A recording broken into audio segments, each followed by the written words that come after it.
Hi there guys, it's the Artsy Gamer back again for another video in our channel. Of course, grab your teas, grab your coffees, and yes, maybe a little bit of food. And let's do this.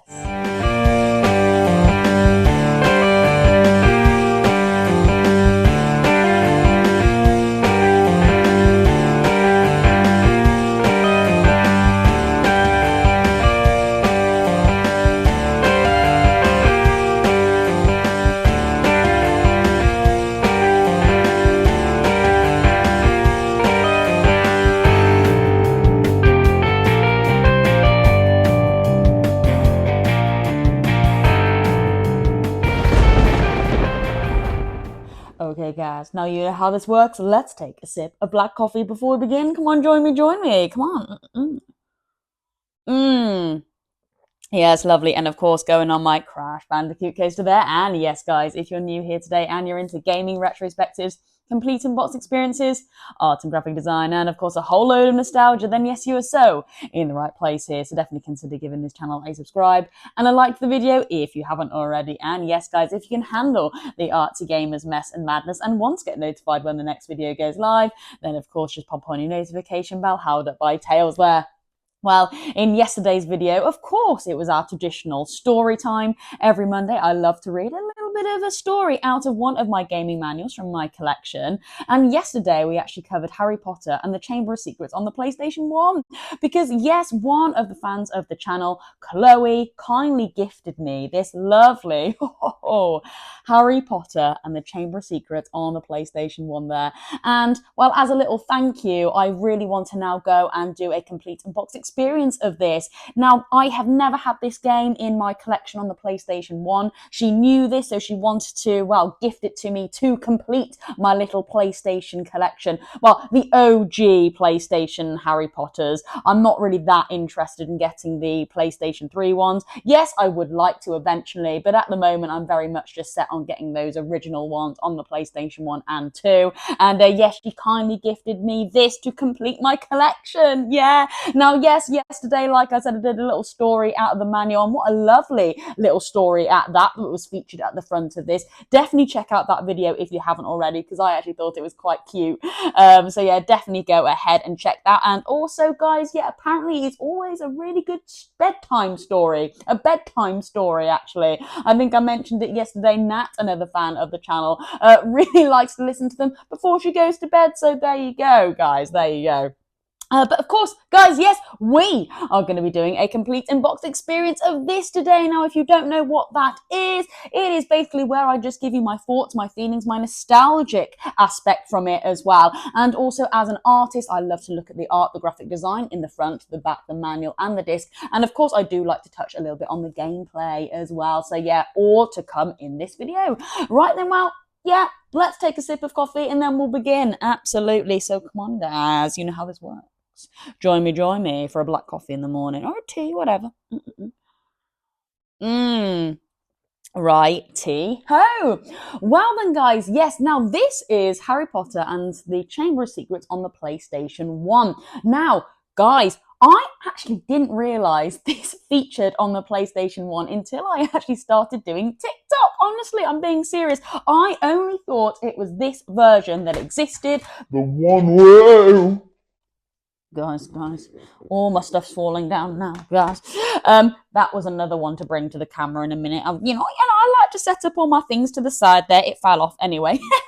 I actually thought it was just this that was in existence. I had no idea that a PlayStation 1 version featured as well. So yeah, I would love to kind of, do a little bit of a comparison between both boxes today. And of course, yeah, just touch on all the art and graphic design and what is that box art telling me as a gamer before I jump in.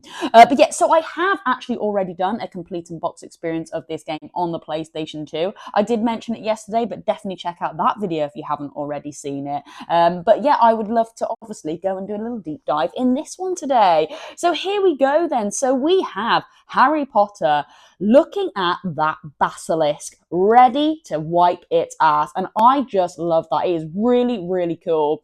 Instantly, that box art is telling the gamer there is going to be some really cool action-packed features. That is elements of the film, which I really do like. I love it when we have kind of games coming from films, coming from books, and they really do represent the actual overall film or book experience quite well.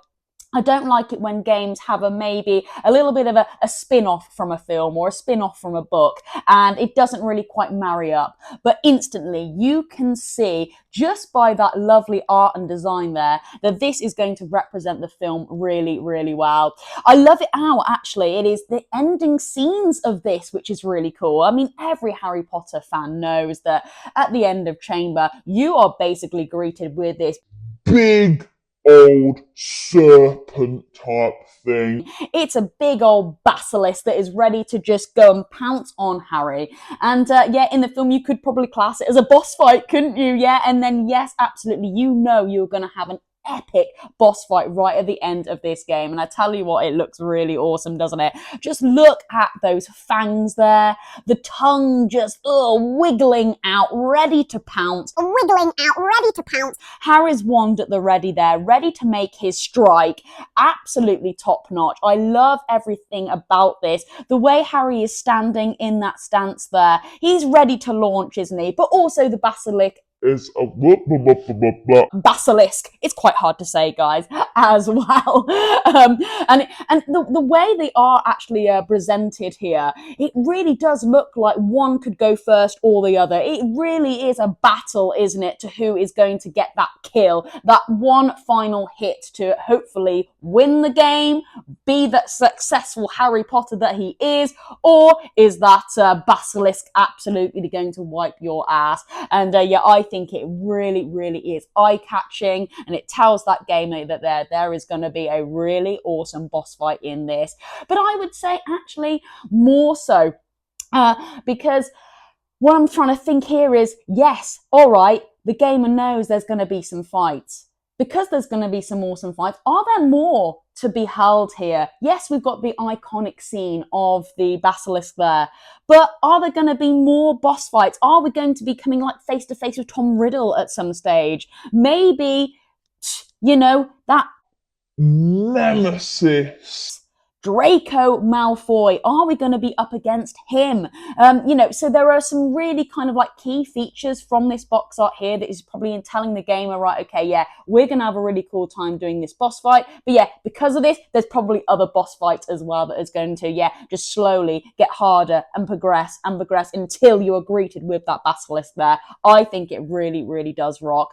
I love as well that they have used like a quirky animation here. I've said it before in my other Harry Potters, and I will say it again, I much prefer a really lovely animated picture of Harry here.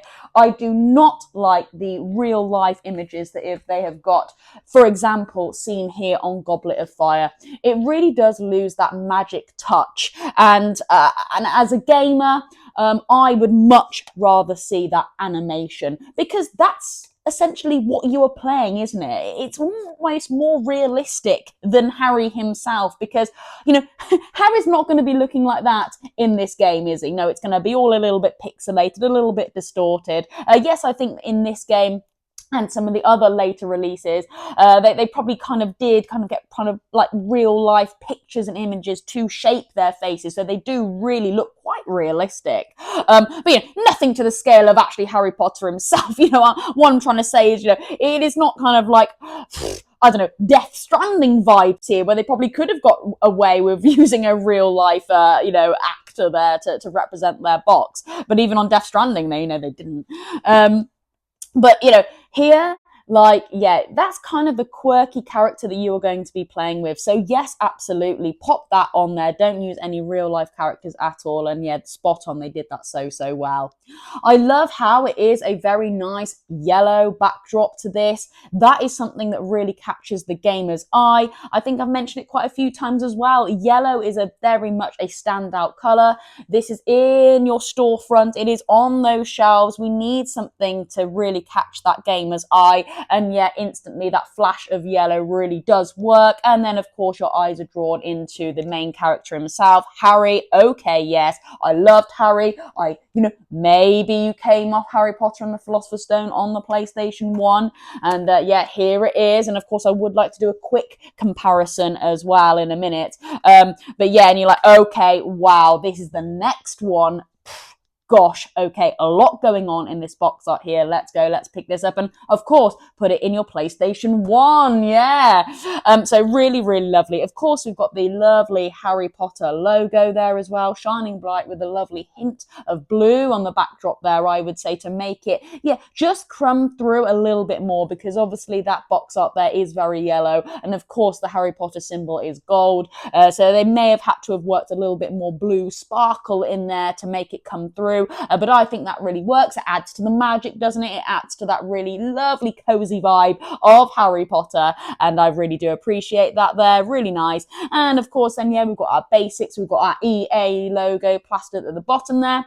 You know my thoughts on the EA logo, guys. It does need to be a little bit subtle, because a lot of the box art is lost there, isn't it? We want a little bit more of that to shine through, but nevertheless, it is there. And then we have the PlayStation logo at the bottom. I believe, yeah, PlayStation 1 is really only the version that has it either at the bottom.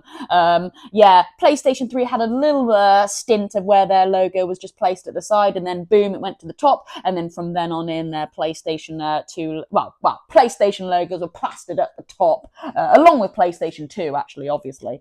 But yeah, I think PlayStation 1 was the only console that had it right at the bottom there. But of course, yeah, there we go. Now, before we flip onto the back and we have a little look at, all the lovely screenshots that are involved in here, and then of course the disc, the manual, etc., let's just bring a few of my other Harry Potters to just kind of compare it to the front here. Now, I did just temporarily bring Harry Potter and the Philosopher's Stone into play here. Yeah, okay, now forgive me. I am a little bit disappointed with this case. It is a little bit cracked. Guys, I can replace that. I'm not too fussed about that. I did just get it because I realized when I went to pick up this, the manual, the disc, and this little inlay was really, really top notch. It was just the plastic casing, so I can easily replace that out. That's not an issue. But yeah, here we go. Okay, then, so as you can see, different art style used here to represent Harry.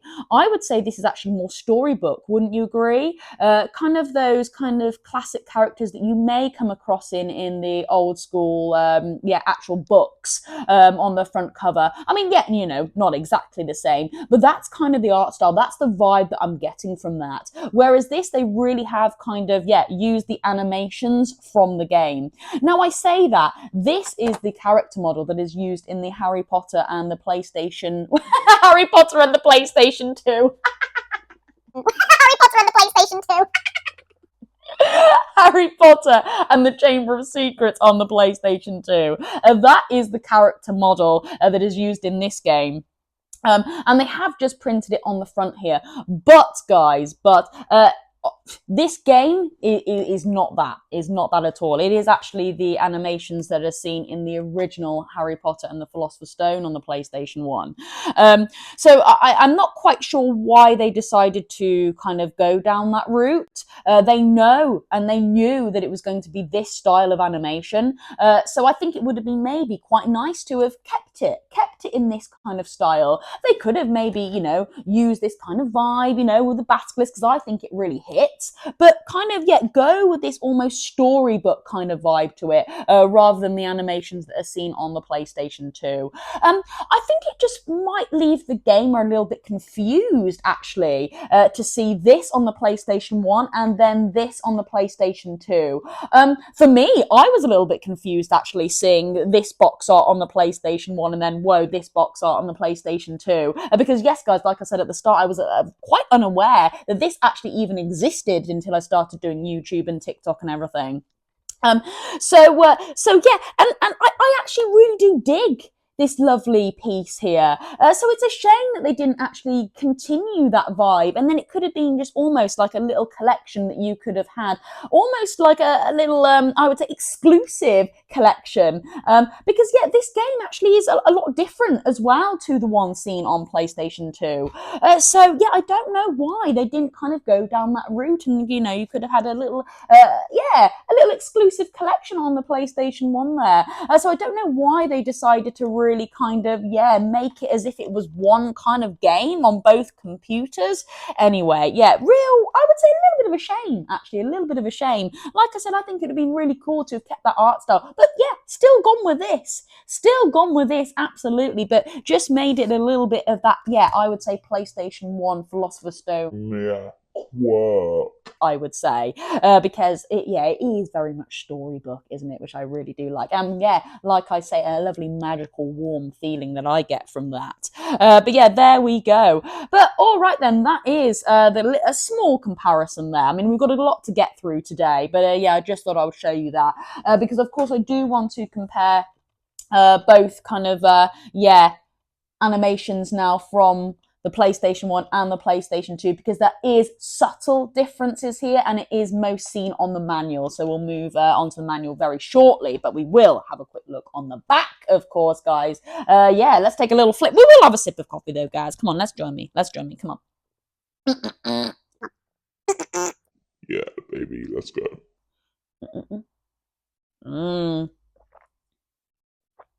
Okay, and I probably will bring the PlayStation 2 one back in again, just to prove that the animations are completely different. Here we go. The back, shining lovely and bright there, because this is a really, really lovely copy. Like there's no scratches or anything on this plastic casing, which can be quite prone to those gashes and slashes that you can often get on these plastic cases there. So thank you, Chloe, for really trying to find a fantastic piece here. You really have done well. So I am very, very grateful, and I'm very privileged to have this in my collection now. But there we go.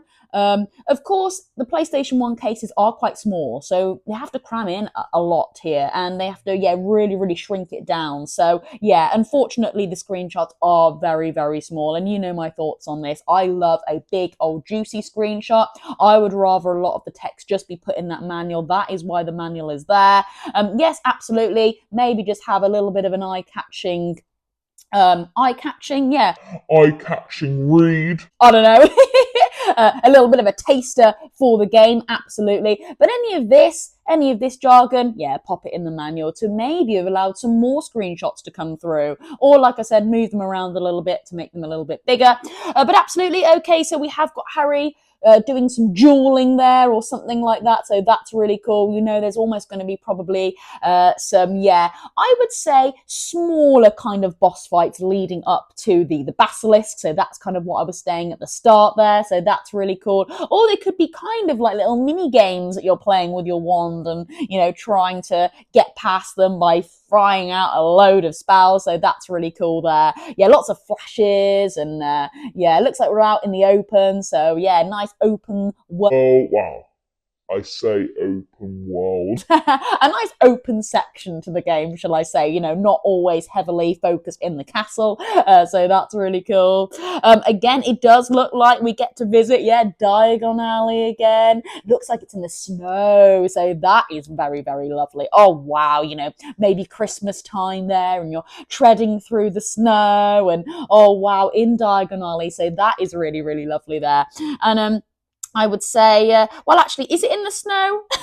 Maybe it's not in the snow, but just the way the animations and the sparkles around there, it looks like it's in the snow. But I know, it doesn't really matter, does it? Whatever I've just seen there, it just gives me a lovely warm fuzz, and that is something that's going to make you pick up that game, isn't it? Maybe the graphics are so bad that, the path looks like it's covered in snow. But actually it's just a grey block. But that's what I love. I love how these things can happen, can't it, in these absolutely shocking animations.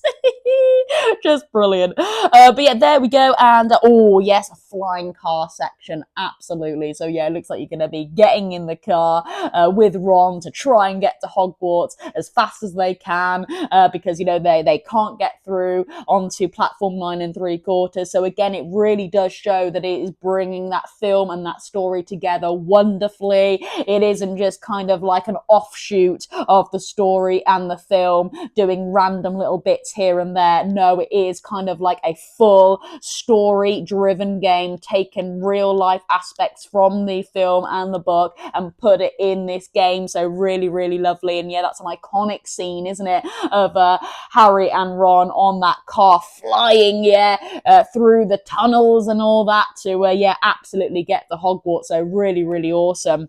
And guys, I haven't played Harry Potter and the Chamber of Secrets on the PlayStation 1, so I cannot wait to get going with this over on TikTok, because there are some, exclusive scenes on this that I haven't obviously experienced on this game, because these are, basically two separate games. So yeah, absolutely. Very similar, actually, to, and I haven't actually said this yet, but yeah, resting in my backdrop here is Harry Potter and the Philosopher's Stone on the PlayStation 2. And of course, yes, it had a PlayStation 1 little version as well, but again, both games are very, very different. You're going to have a different experience in this game to this one, absolutely. And I have actually played both of these. Really, really great games. I absolutely recommend it if you are looking to get onto a bit of a Harry Potter hype, a retro one at that. Definitely start off with the Philosopher's series, then head on to Chamber. Wouldn't it have been cool, actually? Wouldn't have it been cool if they got an Azkaban? Wouldn't it have been cool? Because then, like, you would have had like a little an exclusive experience on the PlayStation 1 of Philosopher Chamber and then Azkaban, still using the PlayStation 1 animations. And then like, whoa, you liked a little bit of this? Well, come and check out this new experience on the PlayStation 2. Brand new kind of levels, brand new animations, which kind of was advertised. And when we get there, I'll probably show you at the end there. They were really saying like, look, you enjoyed that, well, go and play the next kind of game on the PlayStation 2 with real lovely graphics and new spells and stuff like that. So they really were trying to get the next gamer to move over to the next platform. But wouldn't it be cool if Azkaban was involved? Maybe it is, because I didn't know Chamber was, but I don't think it is. But anyway, yeah, and look at this lovely copy here. Very, very privileged to have this one in my collection. Very, very pricey, actually. Going between £50 to £100, depending on the condition of this. So yeah, that is one of my most expensive PlayStation 2 games I have in my collection. And I'm so pleased that it's a Harry Potter, because I absolutely love Harry Potter.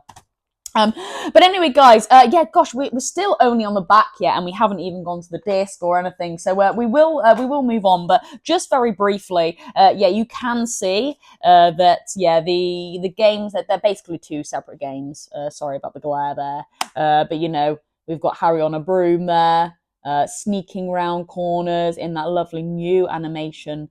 And then boss fights as well, which is really cool. So yeah, lovely. But again, had a similar layout. So yeah, again, that's kind of where it could get a little bit confusing for like first time gamers, But yeah, there we go. Right then, guys, just moving swiftly on then, and we will take a look at the lovely manual that is involved with this today. Actually, before we get there, we'll have a look at the disc. We will have a quick look at the disc. Gosh, wow, it's very, very temperamental, these PlayStation. Oh God, yes, they're very temperamental. Very temperamental. Very. Yeah, squeaky bum whole time when you open a PlayStation 1. Game. Right, let's have a sip of coffee, guys, before I start to stumble on my words and things start flying everywhere. Come on, guys. Lovely. Okay, then. Let's have a quick look at the disc before we move on to that manual. So, here we go. Lovely, lovely disc. This is the same disc that is seen on Harry Potter and the Chamber of Secrets on the PlayStation 2. And I absolutely dig this. I think this really, really rocks. Sorry. It isn't quite a straight copy and paste, which is lovely. I love it when discs do that. Yes, you could say, well, it is just that, but Harry removed. And it is, and that isn't, a straight copy and paste. I love that. It really just is a lovely close-up of that end boss fight that you are going to be greeted with. Like I said, you are working your way up through the game, experiencing this, going there through Diagon Alley to the Hogwarts to, well, you know, everywhere, flying, etc. And then boom, you know, wow, you have learned all your skills, ready to fight this thing. And I just think it really, really rocks. And again, like, I just, as a gamer though, like you want that cool boss fight, don't you, at the end? You're a little bit nervous. You're a little bit thinking, oh God, it's always that little bit of anxiety towards the end of your game, isn't it? And I would actually say this is almost like, okay, like, you know it's coming, so let's prepare. And I love that. I just love that. It almost gives you a warning. You're like, yeah, okay, this thing is gonna be whooping you at the end. So yeah, just make sure you do everything. Make sure you get all your spells learned, get all your collectibles, get as much, you know, beans and stuff as you can to get you ready for this thing. And I think it really does slap. But let's just bring it a little bit closer to the camera now. Yeah, here we go. Lovely. Just look at that basilisk. Wow. And I actually really do like the kind of golden effect that is, worked into this. It really does kind of, give that OG Harry Potter vibe with the lovely gold Harry Potter logo that is often seen. It wasn't until the later phases where they actually moved it to that grey kind of look. So it really does kind of give you that OG experience, which is what I love. And yeah, it is, I would say, a golden gem of the PlayStation 1 and 2. So absolutely own it with a lovely gold effect here. Really, really awesome. And there we go. Just a few subtle advertisements dotted around there. And of course, we will give it the artsy gamer flip. And oh yes, all you down the camera there, if you are enjoying the artsy gamer mess and madness, and yeah, just enjoying my overall vibe of me messing up my words, having a good old laugh with you guys, then yes, definitely consider subscribing to the channel and liking this video if you haven't already. Honestly, guys, helping out like that really does support this channel a ton. Right then, guys. Okay, so yes, this is where I probably would start to talk a little bit more about the gameplay. Now, like I said, I haven't actually played Harry Potter and the Chamber of Secrets on the PlayStation 1, but I am aware that it is very, very similar to Philosopher on the PlayStation 1. So very, very dodgy graphics. I'm not going to lie, guys. Dodgy graphics. But based on the experience that I had playing on Philosopher, the actual like gameplay as such is actually really smooth. The character controls well, very responsive, I thought, for a very, very early game. The mechanics are very interactive and like there's lots of them, and unique mechanics as well, which is really cool, like, you know, crouching and, well, you know, moving around and sneaking a little bit here and there, and, you know, just having to work your way around the levels best you can using all the different kind of like spells and stuff. It is really good, it's really compelling, and I love it, and it draws that gamer in to kind of like move on to the next thing, learn that next spell, and the story really drives you through the game wonderfully, I think. So yeah, but yeah, like I said, the platforming is really tight. That character controls really, really well, I thought, for a PlayStation 1 game. So I was very, very surprised in that aspect. Of course, yeah, I mean, the whole kind of actual experience on a PlayStation 1 game can be a little bit annoying. You do have to have a lot of patience. You know, you've got to be making sure you are saving your game quite regularly if you can at those save points where there are books. I'm sure that's going to follow something very similar there. But yeah, you know, if you forget to do that, then oh my God, lots of hours of gameplay could be lost. So, you know, you have got to think about that when we go and play these older games. It isn't just kind of like, yeah, an auto save here and then, you know, you're good to go. You really do have to be mindful of that because, again, I think very similar to a lot of my PlayStation 2 playthroughs, actually, a lot of hours were lost because I was stupid and I didn't save. But yeah, there we go. But a really fun, action-packed platforming game with lots of spells, lots of mystery, lots of magic. Yeah, you're going to have a really good time with this game if you haven't played it, I assume. But of course, guys, yes, once I've fully completed this game on the PlayStation, I will go and revisit this on the channel and kind of give you my overall thoughts of the experience. Yeah. Right then, guys. Okay, moving on to the beautiful manual here. And yesterday, I did just do a little bit of a comparison, actually, to Chambers here. Now, what I did notice is that Chamber does have like almost like a slight fog over it. It isn't quite as vibrant as the PlayStation 1 here, and I made quite a good comparison if you look at the basilisks here. If we just bring them close together, that basilisk on the PlayStation 1 here is very, very dark. There is a lot more to see here, and I think that's when initially at the start I was like, whoa, look at those fangs, look at that tongue, because I would say it stands out a lot more here than it does there. Wouldn't you agree?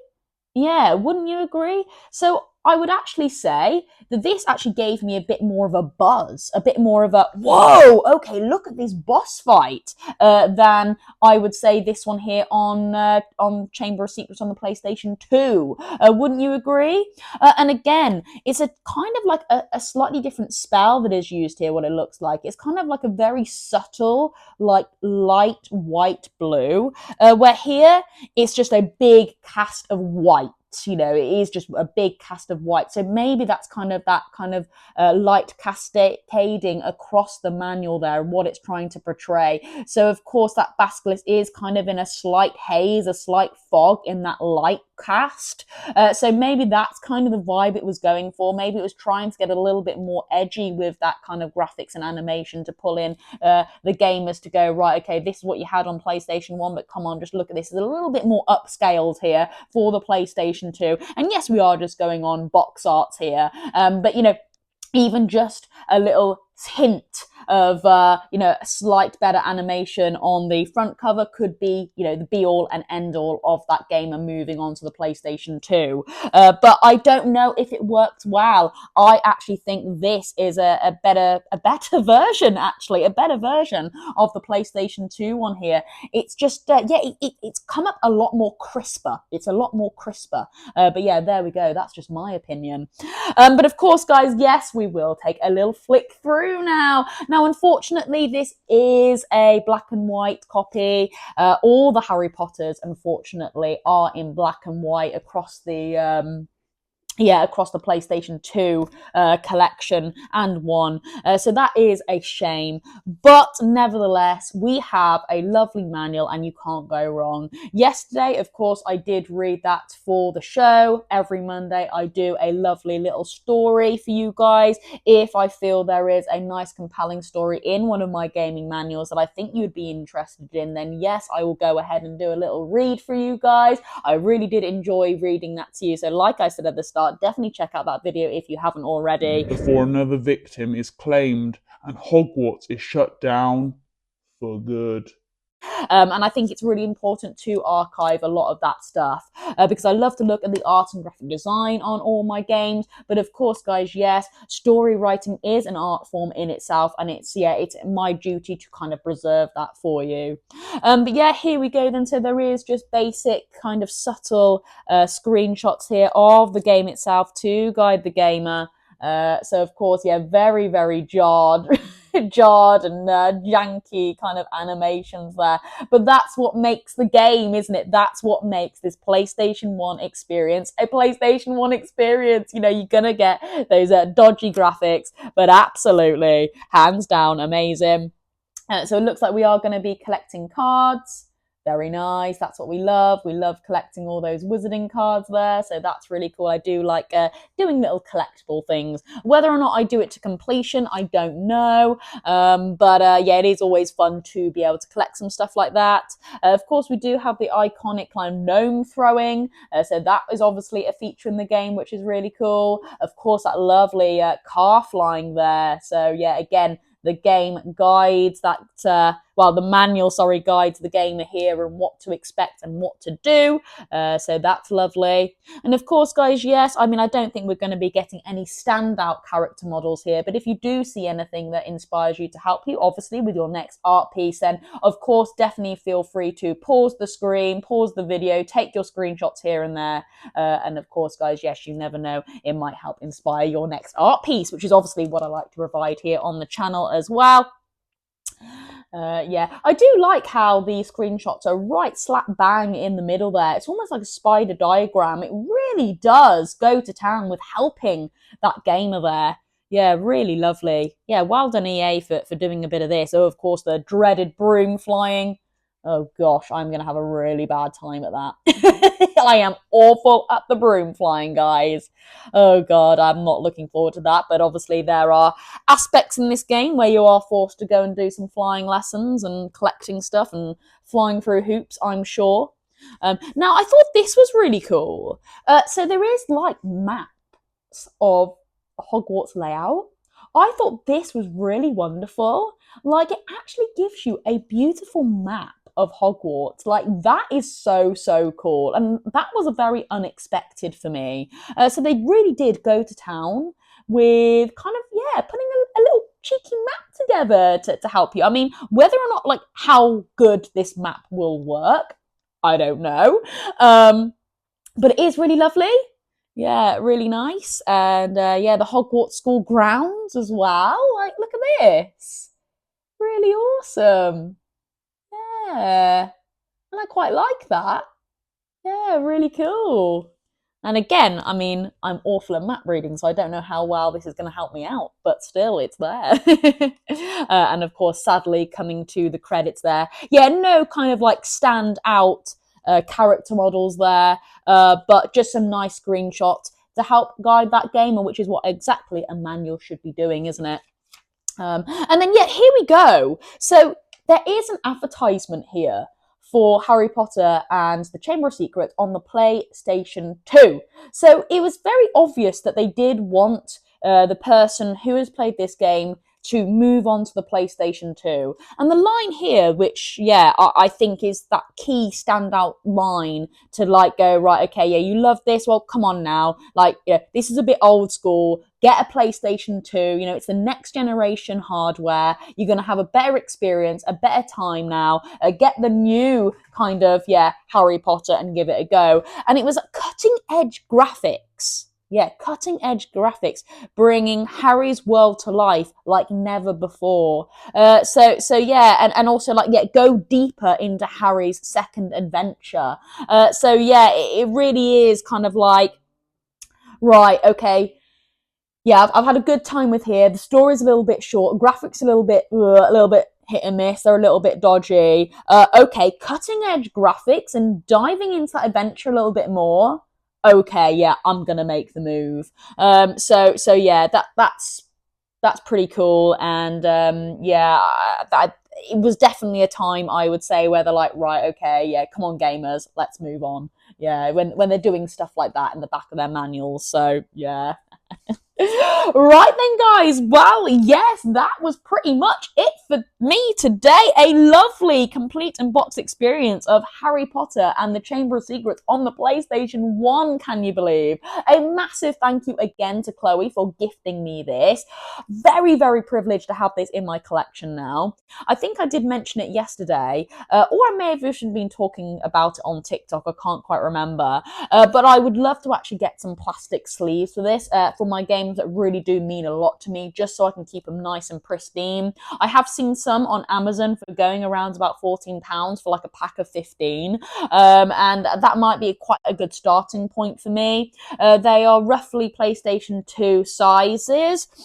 So, you know, I would love to I would love to actually, yeah, go and get one of those plastic cases for this game. Of course, there are dedicated PlayStation 1 plastic ones as well, sorry.